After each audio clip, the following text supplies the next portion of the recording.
नमस्कार प्यारे बच्चों, आप सभी का स्वागत है हमारे YouTube चैनल गौरवी हिंदी संस्कृतम पे। मैं हूं आपकी संस्कृत अध्यापिका ममता कुमारी। चिल्ड्रन, हम पढ़ने वाले हैं वाच्य परिवर्तनम। ओके, तो वाच्य परिवर्तनम के कुछ एग्जाम्पल मैं देने वाली हूँ। ओके, वैसे मैं डिटेल में भी एक वीडियो डाल दूंगी यहाँ पे, लेकिन मैं आपको कुछ MCQs देने वाली हूँ। ओके, तो आप एक बार देख लीजिए और समझ लीजिए। तो क्या होता है वाच्य परिवर्तन, थोड़ा सा समझ लो। ओके, उसके बाद हम कुछ क्वेश्चन से उन्हें सॉल्व करेंगे MCQs को। ओके, तो क्या है वाच्य परिवर्तन? देखिए, एक जो वाच्य होता है, क्या होता है वाक्य वाक्य वाच्य एक ही बात होती है। ओके, देखो, जो मतलब किसी क्रिया की दृष्टि से एक प्रधान वाक्य माना जाता है उसे वाच्य कहते हैं। जैसे स्वयं के जो मनोभाव होते हैं, जो हमारे विचार होते हैं, उनको प्रकट दूसरों के सामने प्रकट करने की जो हमारी अभिव्यक्ति होती है उसे हम वाच्य कहते हैं। उसके कितने भेद होते हैं? 3 होते हैं, कर्तृवाच्य, कर्मवाच्य और भाववाच्य। ओके, तो क्या होता है कर्तृवाच्य? चिल्ड्रन ध्यान दीजिए कि जिसमें कर्तृवाच्य में क्या होता है कि क्रिया की दृष्टि से प्रधान रूप से कर्ता वाच्य होता है। ओके, तथा कर्ता और क्रिया का पुरुष और वचन समान होते हैं। यहाँ पे आपको थोड़ा सा ध्यान देना है, इसके एग्जाम्पल के थ्रू मैं समझा देती हूँ। जैसे जो कर्तृवाच्य होता है ना, जैसे बालक गृहम गच्छति, बच्चा कहाँ जाता है? घर को जाता है, तो को चिन्ह है, कर्तृवाच्य है। ओके, और एक चीज कि कर्ता में हमेशा प्रथमा विभक्ति मिलेगी, कर्म में द्वितीय विभक्ति मिलेगी, और कर्ता जो क्रिया है वो कर्ता के अनुसार चलेगी। याद रखिए, कर्ता में प्रथमा विभक्ति, कर्म में द्वितीय विभक्ति और क्रिया कर्ता के अनुसार चलेगी। कर्मवाच्य क्या होता है? कर्मवाच्य वो होता है जिसमें प्रधान कौन होता है? कर्म होता है। ओके, तो कैसे होता है? देखो, उसमें कर्म में कर्तृवाच्य में तो कर्म में द्वितीय विभक्ति थी, लेकिन कर्मवाच्य में कर्म में प्रथमा विभक्ति होती है और कर्ता में तृतीय विभक्ति होती है, और क्रिया जो है वो कर्म के अनुसार होती है। कर्ता में क्रिया कर्ता के अनुसार होती है, सब्जेक्ट के अनुसार होती है, यहाँ ऑब्जेक्ट के अनुसार होती है। ओके, जैसे बालके गृहम गच्छति, लेकिन कर्म में क्या आएगा? बालकेन गृहम गम्यते, बालकेन गृहम गम्यते, याद रखना। ओके, बालकेन गृहम, क्योंकि कर्ता में तृतीय विभक्ति होती है, ये चीज याद रखना। और बालकेन क्या है? तृतीय विभक्ति है। कर्ता में तृतीय विभक्ति होती है और कर्म में प्रथमा विभक्ति होती है, तो वो क्या हो जाता है? कर्मवाच्य हो जाता है। ओके, और भाववाच्य क्या होता है? देखो, जैसे इसका एक मिनट, एक एग्जाम्पल बताती हूँ मैं। देखो, जैसे मया चलचित्रे दृश्यते, बेटा अगर मया दृश्यते होता ना तो होता भाववाच्य, क्योंकि उसमें कर्म नहीं होता। दृश्यते यते तो सब में लगता, लेकिन कर्म नहीं होता, और कर्म जिसमें है और पीछे यते भी लगा और कर्म भी है। तो आपको याद रखना, क्यों मैंने आपको बहुत बार समझाया है क्लास में भी कि बेटा मया जो होता है ना वो तृतीय विभक्ति है, मया के साथ यते लगाएंगे। क्यों लगाएंगे हम यते? क्योंकि मया तृतीय विभक्ति है, कर्मवाच्य में तृतीय विभक्ति का प्रयोग होता है। और भाववाच्य में क्या होता है? देखो, भाववाच्य में भी कर्ता में तृतीय विभक्ति होती है और कर्म तो होता ही नहीं है, और कर्म में कौन सी विभक्ति होती है? प्रथमा विभक्ति होती है। ओके, कर्म में प्रथमा विभक्ति होती है, और उसके बाद आता है भाववाच्य का, तो मैंने आपको बता ही दिया है, और वचन के अनुसार और पुरुष के अनुसार क्रिया होती है। ओके, अब मैं आपको वो एग्जाम्पल्स बताऊंगी, ठीक है, जिनके थ्रू आप समझोगे। देखो, सबसे पहला एग्जाम्पल आपका आता है मया चंद्र। अब आप मया से समझ जाइए, कर्म कारक हुआ ना, सॉरी कर्मवाच्य हुआ ना, क्योंकि मया क्या है? तृतीय विभक्ति है, और उसके साथ यते आएगा। अब उसको देखना क्या है? चंद्र देखना है, तो दृश्यते। ओके, उसके बाद वैसे पश्यते होता है, लेकिन पश्यते नहीं आता, दृश्यते आता है।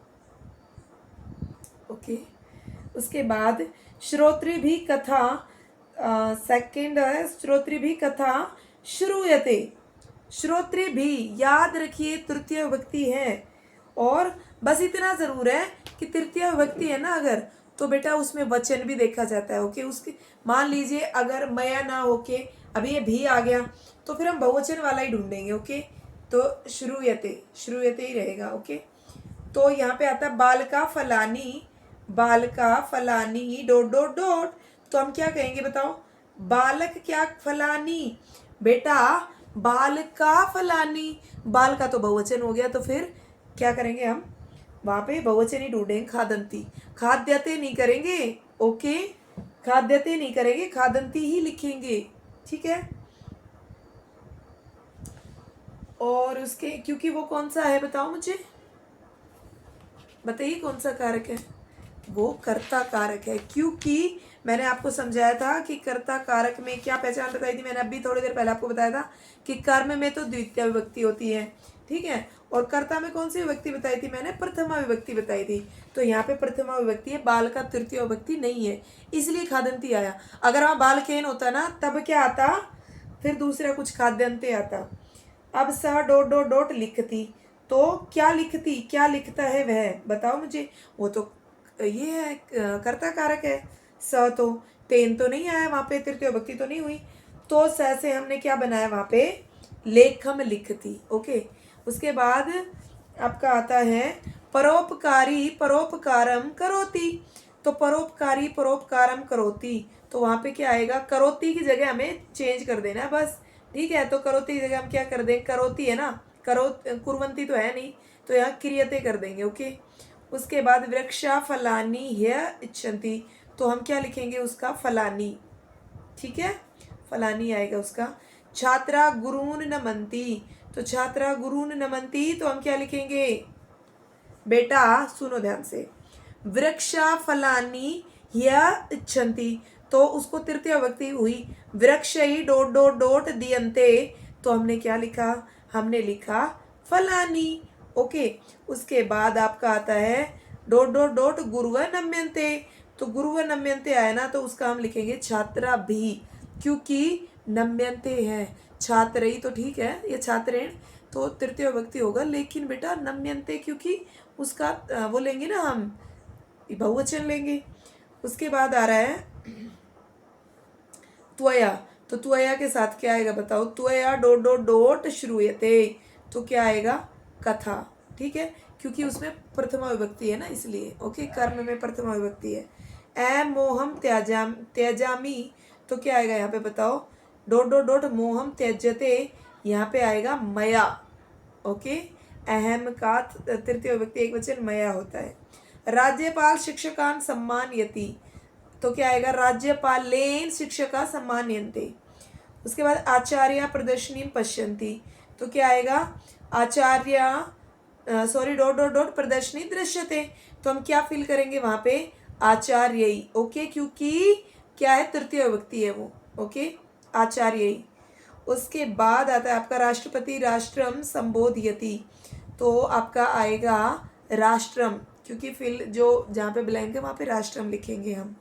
सेवक निरुपम सेवते, तो क्या आएगा आपका, सेवकेन। ओके, उसके बाद त्वम पुरस्कारम गृह्णासि, तो क्या आएगा आपका, पुरस्कार। ओके, त्वया त्वया पुरस्कार गृह्यते, ऐसा सेंटेंस बनेगा। ओके, तो बेटा थोड़ा ध्यान देने की ज़रूरत है। वैसे मैं डिटेल में भी इसके ऊपर एक वीडियो बनाने वाली हूँ और अच्छे से आपको समझ में आ जाएगा। ओके, इस पे भी एक वीडियो बनाने वाली हूँ और अव्यय पे भी एक वीडियो बनाने वाली हूँ बहुत जल्दी, नेक्स्ट वीक में। ओके, तो आप इस पे ध्यान दीजिए बेटा, इसे अच्छे से समझ लीजिए। आई होप चिल्ड्रन आपको बहुत अच्छे समझ में आ गया होगा। अगर नहीं आया बेटा तो वापस से एक बार ये वीडियो देख लीजिए, और अगर आप पुराने स्टूडेंट्स हैं मेरे तो आप वीडियो को ज़्यादा से ज़्यादा शेयर कीजिए और लाइक कीजिए। और अगर आप न्यू स्टूडेंट हैं, अगर आप मेरे न्यू स्टूडेंट हैं तो आप चैनल को सब्सक्राइब कीजिए और बेल आइकन पे क्लिक कर दीजिए। उसके बाद ऑल पे क्लिक कर दीजिए, ताकि जब भी कोई वीडियो आएगी तो आपके पास नोटिफिकेशन आएगा। Okay, thank you.